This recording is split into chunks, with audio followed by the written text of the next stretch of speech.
it was interesting because we've been trying to get people on throughout the week from the convention, and and Janice McGeehan, I asked her a couple of days ago if she could do this, and she said sure because she's not the leader of the Trump delegation from Idaho, but she is basically the vice leader of all of that, vice chair of Trump's campaign in Idaho.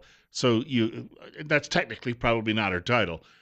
But we've had a number of people who were scheduled to be on the air with us, and they kept getting called into various meetings and sessions while they were there, including Steve Yates, our state chairman. Just minutes before we were going to go on the air, Steve was called away the other day, and then Congressman Labrador, same thing. That situation developed where he was going to come on the air and give us the lay of the land of what was going on, and then at the last minute he got called away, and I got Janice McGinn on the telephone during the break before we went on air. She says, "Boy," she says, "this is cutting it close." She had just come out of a session, and so it's not all. You see sometimes on television the big party atmosphere going on, but a lot of it is actually people who are involved in sessions and a lot of hard work going on. And these are very long days for these people, sometimes 18 hours apiece. And her reference to the Idaho Vandals on her Facebook page, she has posted many of the photographs of all of the various goings on and the activities. And for instance, a number of the famous people that she has actually met while she's there, the politically famous. But there's a great photograph of a group of them on the floor with a giant Idaho Vandals flag. And now, not to annoy any Broncos fans, she's doing this because, of course, some of her kids go to school well, they're Vandals, not in a literal sense, by the way, but she took the flag there for them, got the photograph taken, and that's why it's prominent now on her Facebook page. 8 minutes after 9 o'clock, and if you don't know who she is, when she was serving in the state legislature, she was one of the strongest allies of then state legislator Raul Labrador. And Labrador went on and ran for Congress, and of course has been serving in that role now for many, many years. In her case, she was one of many of those.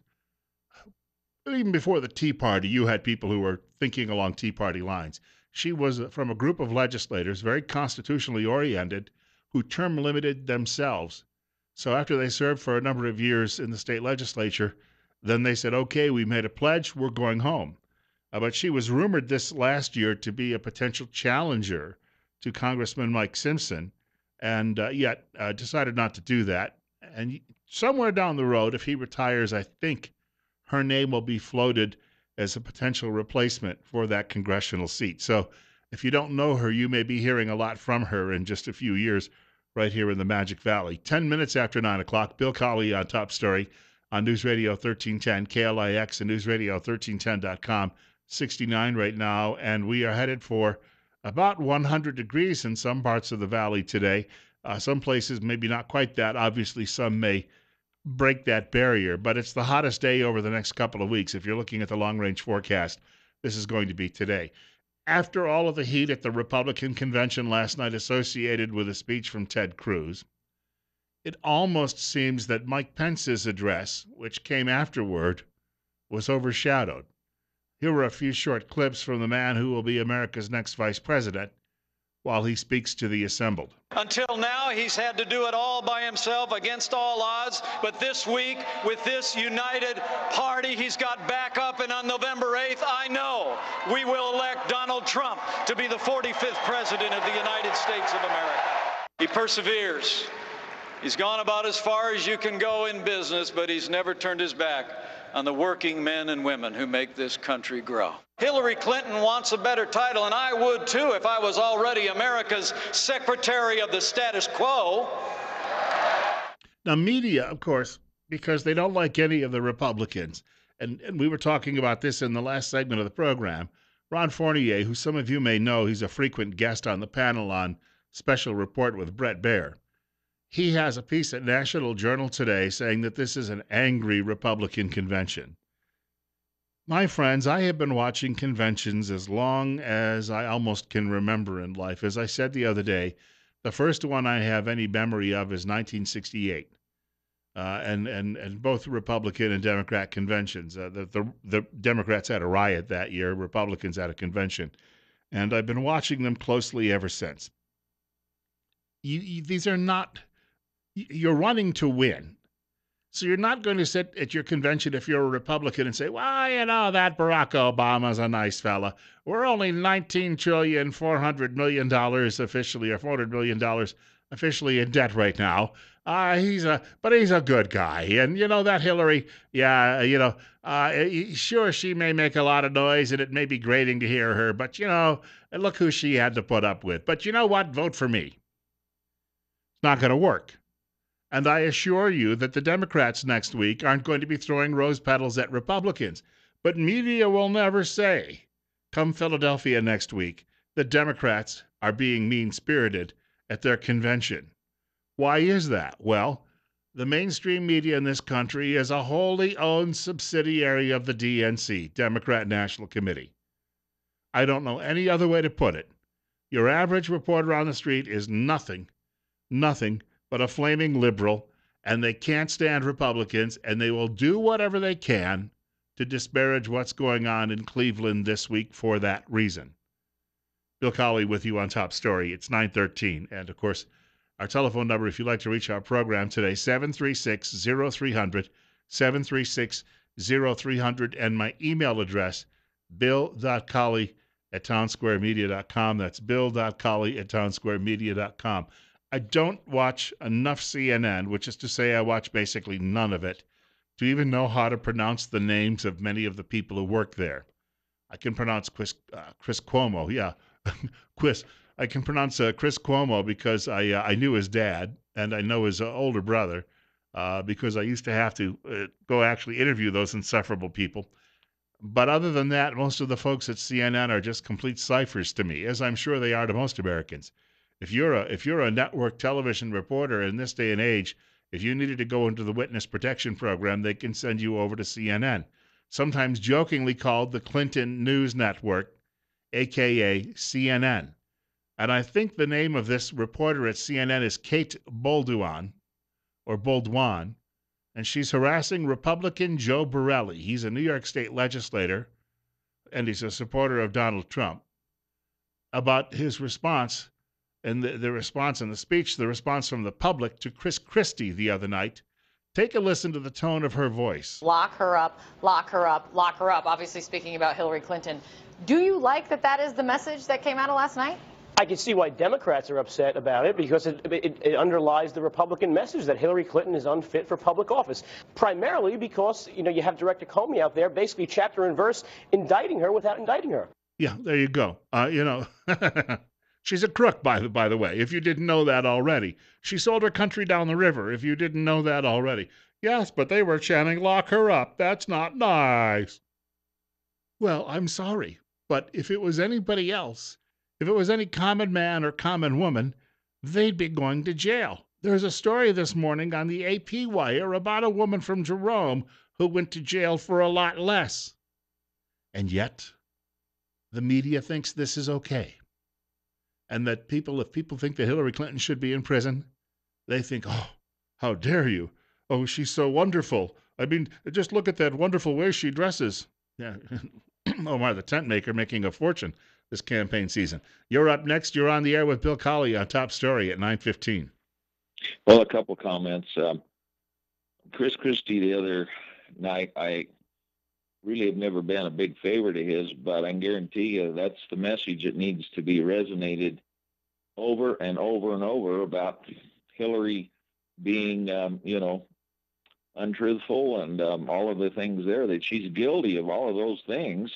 And the FBI director pointed him out, and then, of course, probably to save his life, said, well, I guess we better not indict her.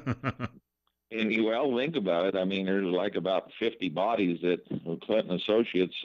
You cross the Clintons, and they definitely will get after you. But I was disappointed that Ted Cruz didn't at least endorse. He said a lot of good things, but that he didn't endorse Trump. I was very disappointed in that aspect of it. But you're talking about some of the other things going on here. This new movie, Denise D'Souza's Hillary's America, unless we get onto the phones here locally. That's not going to be in Twin Falls. Yeah. It's not going to be here. And so there's a number where I called, and it's 595-2089, and 595-2089. Call that number and demand that we get this movie in here. And I talked to the lady. She was very nice. She said, well, it's not scheduled to come here, and so we need to change that. So anyway, I hope people will come to hear about, the real problem on the Muslim thing that you've been advertising too. I mean, you should say Islam, not Muslims per se. All right. But, hey, well, that works for me. Thank you. Yeah. Anyway, thank you very much, and have a great day. Appreciate it. Thank you, Adrian. Good hearing from you. And he's right about the movie. I used to work in a city where we had the local movie theater, the Metroplex or whatever they called it, didn't like to show anything dealing with conservative themes because the owner's wife was a flaming liberal. I don't think that's the issue here. But these are movies that make money. And you know what? There's a huge it's like people don't like to book Christian movies, and yet they make money. So from a business perspective, this is an obvious slam dunk. Why isn't it here? Don't know.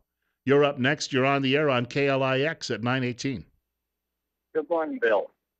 Yeah, everybody's questioning Ted Cruz. He's a politician. They talk out both sides of the mouth. He says one thing, and like that is to force the candidate, and he does like all of them.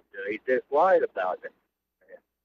I was a Cruz supporter, 100%. And I got checking in. His wife's a globalist, and I said, wait a minute. Then he showed true colors. We thank you. Hey, thank you. And his wife has worked for a lot of those large, nefarious, worldwide globalist organizations. Doesn't necessarily mean that Ted's going to follow her lead. On the other hand, the charge against Ted Cruz has been that, he's looking to get to the top as fast as he can, and sometimes he has his eye on how to get there more so than perhaps what should be good for him. And I dearly, after what I know about his work before the U.S. Supreme Court, let me just put it this way. I believed and wholly believe the man is a good constitutionalist. But on the other hand, all you needed to do last night was say, look, I'll get behind Donald because the alternative is far worse. That's all he needed to do. And he had pledged that he would do that, and he didn't do it. 20 minutes after 9 o'clock. We have a short break. Bill Colley with you on Top Story on News Radio 1310 KLIX, newsradio1310.com at 68. More on the way. In fact, what's the best-selling T-shirt at the convention in Cleveland? I'll tell you what it is in just a few minutes. I got a bumper sticker, by the way, that says the same thing. I think I've mentioned, and I think you've probably heard it from more sources than just me, triple-digit temperatures across much of the region this afternoon. It's going to be a hot one. And if you're thinking about, about checking out heat like this can obviously tax your air conditioning unit. But now that we're headed toward this middle point of summer, you've got to be thinking too as well about colder weather, which is really not all that far away, and that means, of course, checking your heating unit. You want to do that in advance of the cold weather. You do that by getting in touch with the pros at Ramsey Heating and Electric. The team at Ramsey's is going to make sure it's done right, and they'll do that the first time. Problem-free, cozy winters are found at Ramsey Heating and Electric. They're located in fact, if you're looking for them in Burley, at 2600 Overland Avenue. Telephone number 678-0459. Ramsey Heating and Electric, where they sell warm winters, and they also sell cool summers. Bill Colley with you on Top Story on News Radio 1310, KLIX, and newsradio1310.com. What is the best-selling T-shirt at the Republican National Convention? Hillary for Prison. I have a bumper sticker that says the same thing, and I received that from the Idaho Republican Party at its convention last month. And the liberals are unhappy about that, too. Well, so what? It's just a T-shirt. It's just a bumper sticker. 925. Bill Colley with you, and you're up next on KLIX. Good morning, Bill. Bill, the biggest donor for Bill Clinton's reelection was the president of Laurel Schwartz, who gave him $1 million for his reelection. In turn, against the advice of the Pentagon, Clinton let Laurel build a weather missile in China that exposed our technology to Red China. Our country, Israel, and others have to spend billions of dollars for a missile defense system because Clinton sold us out for $1 million. I remember that way back in the 1990s. Thanks for the call. In fact, when that happened at the time, I was leaving work one day. I jumped into my old Wrangler and I started it up, and the radio was on, and up pops Rush Limbaugh. And Rush Limbaugh is actually playing some of the clips from the meeting between the president of the United States and his Chinese counterpart. And you hear the Chinese counterpart speaking in, of course, Mandarin. I guess it would be probably the language that they speak mostly in the Chinese Politburo. And you hear him speaking, and Rush is doing his own translation. He opens up with, "First, I would like to thank my vassal, William Jefferson Clinton." I was a little tickled by that. But there's a lot of truth in all of this.